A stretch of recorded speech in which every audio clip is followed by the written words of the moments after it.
What is up mga idol? Si Mark Flores ulit ito at welcome back to my channel. Kung hindi pa kayo part ng channel na ito, don't forget to hit the subscribe button and the notification bell para every time na I post my videos, manonotify kayo at wala kayong mapapalapa sa mga videos ko. Magla-lunch lang kami dito pero dediretso kami doon sa Kia Carmona. PMS tayo ngayon. Ito yung first PMS ng sasakyan na ito. So titingnan natin, i-check natin kung paano nila gagawin at kung paano yung proseso ng pagpapa-PMS. So, yun.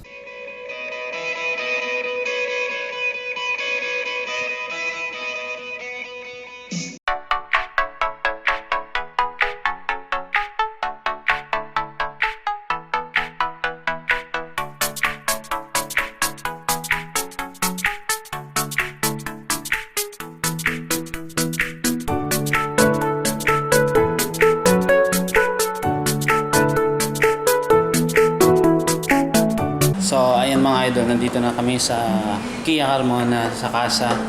At guess what? Pwede namin panoorin kung paano siya i-change oil at paano siya asikasuhin. So ngayon nandun na yung misis ko at si...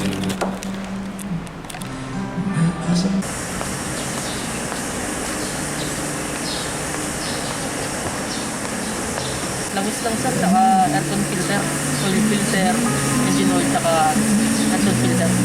Sa 1 year, anong pinapalitan? Kasama na yung air cleaner sir, tapos open brakes. Oh, di ba idol? Makakapagpaturo ka pa. Yan ang maganda dito sa Kia. So may quotation na tayo mga idol kung magkano yung babayaran natin. So ayan, fully synthetic oil, oil filter, drain plug washer, microfilter, brake cleaner at Kia Care Kit. At yun ay 4,280. So after 6 months, ito yung first time natin magpapa-change oil at yun ang ating babayaran. So unlike sa ibang company, dito pwede mo panoorin. At ang maganda dito, pwede mo rin i-check yung ilalim para makita mo kung mayroong mga problema o may kailangan i-check, kung mayroong mga nayupi o ano man.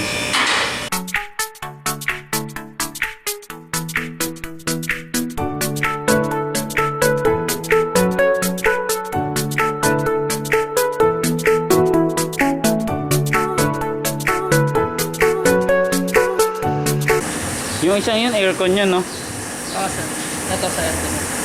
Normal na naman yun.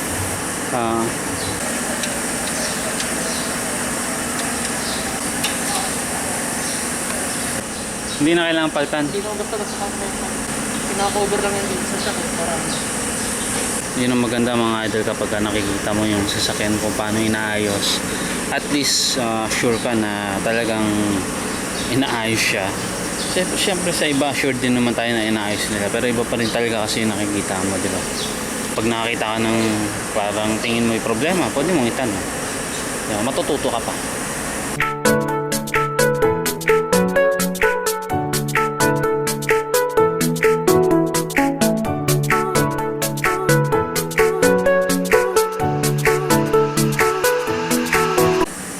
So ito yung sa aircon, yan yung sa air. Oo, sa engine. Pangina na lang sir muna natin. Hinahanginan para maalis yung mga alikabok ng air filter natin. Okay? Bawa naman yung sasakyan na yun, durog.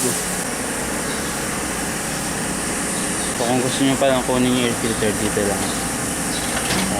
Dalawang click nyo lang yan. Alisin nyo to, makuha nyo yung air filter. So bago na ang ating aircon filter yan, ano? Oo sir. So ito yung luma. Ito na yung luma. Yan, napakadumi na ba? So ito na yung ating oil filter. Yun yung inalis sa ilalim kanina. Ano yung tubig lang rin? Ito sir. Anong tubig yun? Ano sir? Still naman yan sir. Distilled water. Ito shampoo pa sir. Shampoo. Engine sir.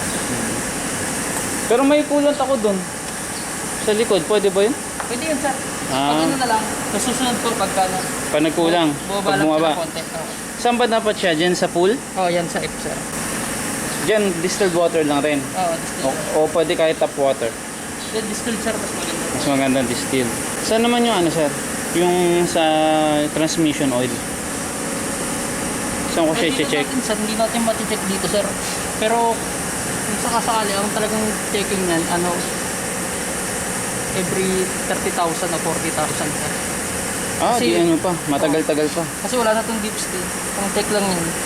Pwede dun lang sa drain plug niya chine-check. Kung sakaling magpapati kayo.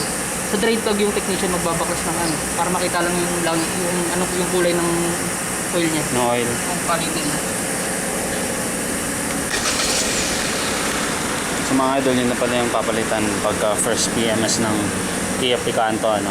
So, lahat yun nakita nyo naman. Wala namang itinago sa atin.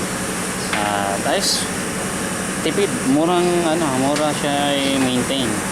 Pag hard starting, ano bang pwedeng cause? Ayan, pwedeng ano sir, battery.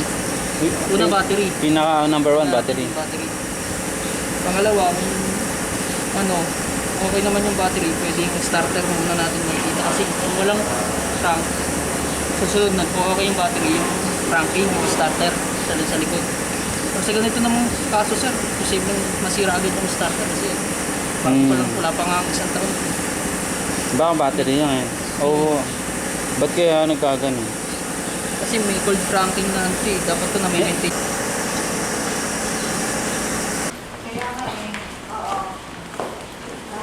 Payment po.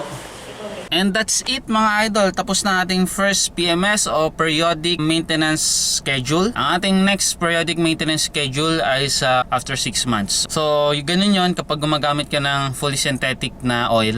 At ayan mga idol, bago ko lang tapusin ang video ko na ito, ang aking shoutout for today ay para kay Jay Bayokot. So idol, maraming salamat sa inyong pagsubaybay sa aking channel, sa panonood ng aking mga videos at sa inyong suporta. At katulad na aking palaging sinasabi, drive safe.